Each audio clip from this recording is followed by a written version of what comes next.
O parayan ko lang to. Parayan ng suma. Yung nakakot sa sila lahat. Totoo na! Kaya may baka. Ngayon, eto.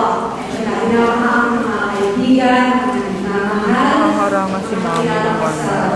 Twitter at Twitter rin. Salamat sa inyo.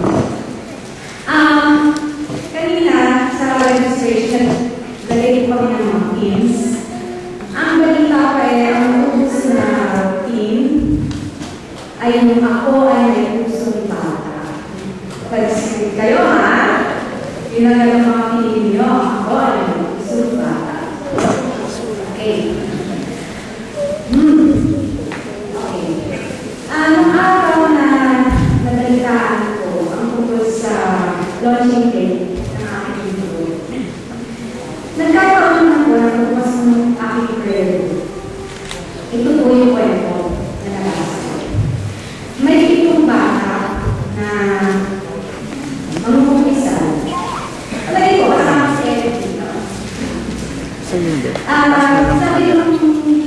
ko, Iwan, Father, forgive me for I have sinned.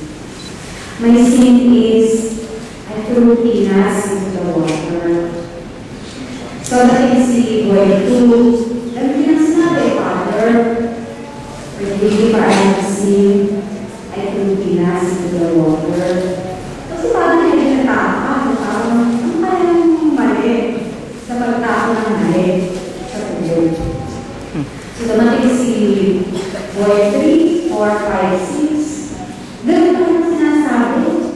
Ay, kung pinas into the water, papakakot na ng ulo si Father. Ba't yung mga bata ito? So pagdating si boy 7, sabi ni Father, siguro, also kung pinas into the water. No, Father, I am pinas. So, nakakako isipin, pero sa totoong buhay na, kapag sana ay nabubuli, hindi ko na nakakawawa.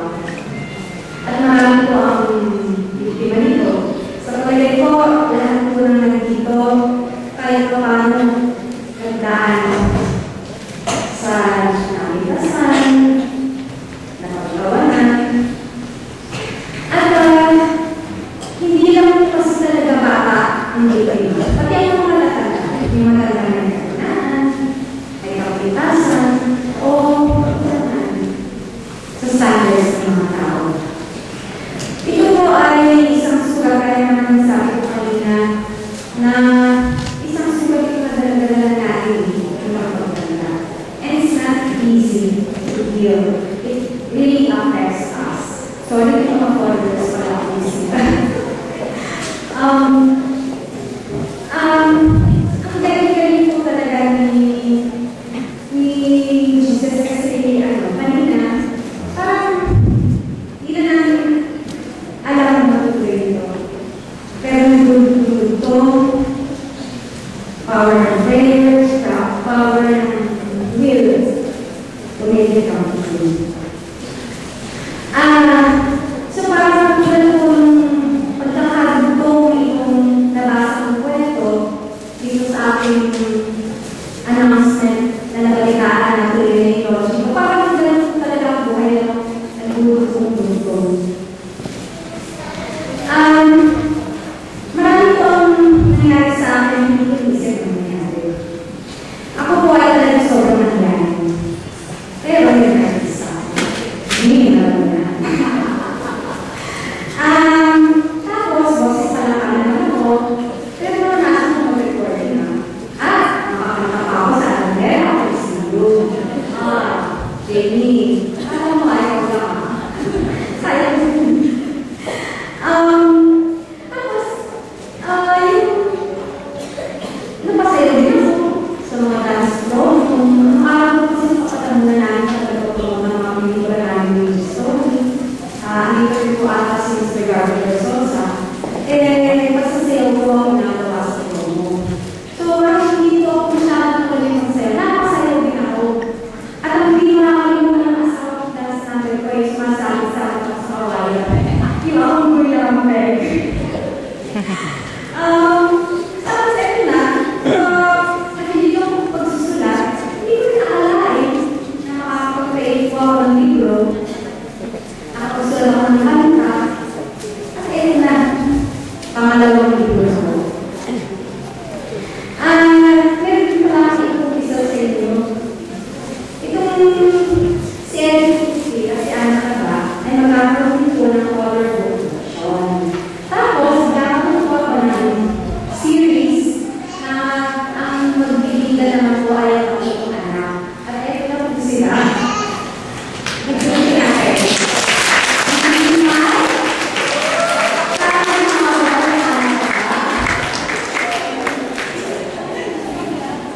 Si Popoy ang nakabalaw ng Pinoy. At si Pony. So, siguro po, by next year, mamiliki na po sila sa mga libro susulat ko na ilalabas ko po ulit sa St. Paul. So, yun na.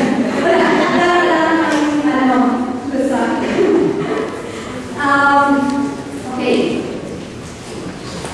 Salamat. Bilis na ako sa mga anak ko. Dali ah. Okay. So yun, hindi ko rin po naisip na yung pagiging sa mga manika ay magbubunga ng mga librong isusulat ko. Kaya siguro po ako hindi na naman ng eksperto dahil lahat hindi ko alam.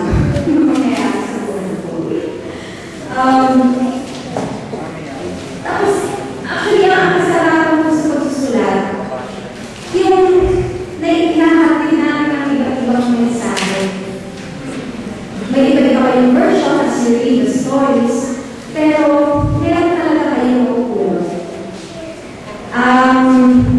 Kaya yung si Eric kasi anak ka ba, ay naging bunga ng kwentuhan namin ng asawa. Yun ang ako siya, dito sa restaurant, kaya niya, naalala mo ba yung city dito sa Senado? Opo. Alam niya, Arvin, alam mo na, circa 80s, Mayra, alam niya, dito po, yung payat na makasasal yung buong social media shorts, yun po ang tawag nila sa asawa ko noon. Tapos, ako naman, dahil sa pagiging mataba, siyempre, medyo babi naman ang friend. Alam mo, naman pala ako talagang performances ng meron ko. It's a lifelong struggle to keep the weight down. May isa. Susunod na sa'yo ako. Kasi nga po, may pressure ng artista, kailangan, dahil kanina kayo yung buhay kayo ng bago, siguro po obvious talaga ako yung news na mga tayo. Kaya ako, mahal na mahal ko si Ryan, hayo.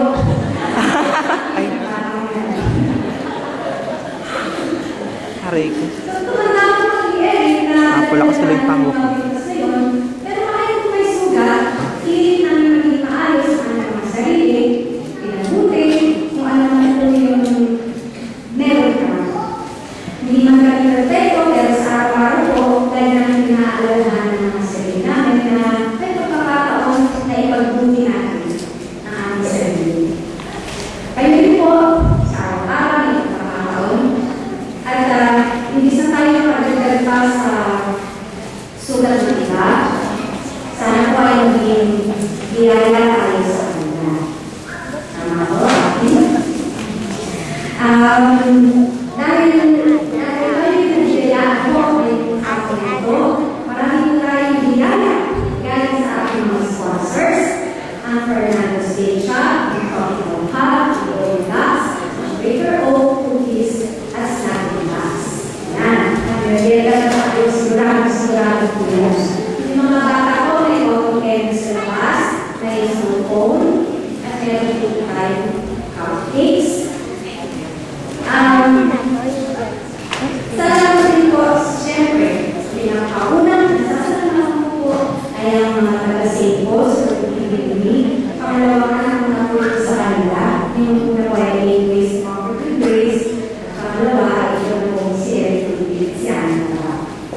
Salamat din po sa mga nagbigay sa amin ng verbs sa ito. Ang mga si Mr. Ricky, I think is not here, pero nakapagod po ng school at may mababasa po sa ito ng libro. Ang mga kasama ko po sa walang hanggan, si Miss Melissa Reyes, si Coco Martin, at saka si Julia Montes, ay nagbigay po ng mga komento nila, pero ito po ay lumabas sa mga posters na nilagay natin sa mga eskwelahan at sa mga simbahan. Salamat po. Siyempre kay Mr. Efren, kay Mr. Day, thank you, David. At saka yung mga kasamahan ko po sa eskwelahan dito. Si Jean, si Arlene, si Aki Africa, si Mr. Risoli, sino ba? Si Maria, si Carlos Anjan. Parang kami ko kanina yung partner niyo. Anyway, at yung mga kasama ko noon sa St. Mary's College, maraming salamat sa pagsuporta. Siyempre, yung mga Mimayas, kasi mga Mimayas dito, may fans si Mimay, parang lang na po si Mimay, kaya, parang iba namin yung trabaho, stage mother na. Thank you very much po. Sana po ay nabigyan namin kayo ng inspirasyon. Sana po itong libro nito ay i-share ninyo sa mga inyo, mga pisa, mga kapit. Thank you po. Thank you po. Kaya po tayo sa mga.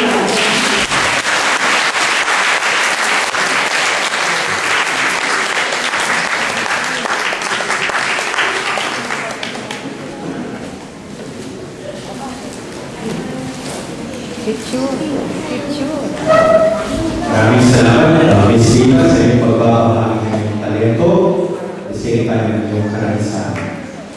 We at St. Paul's Publishing are so grateful for your trust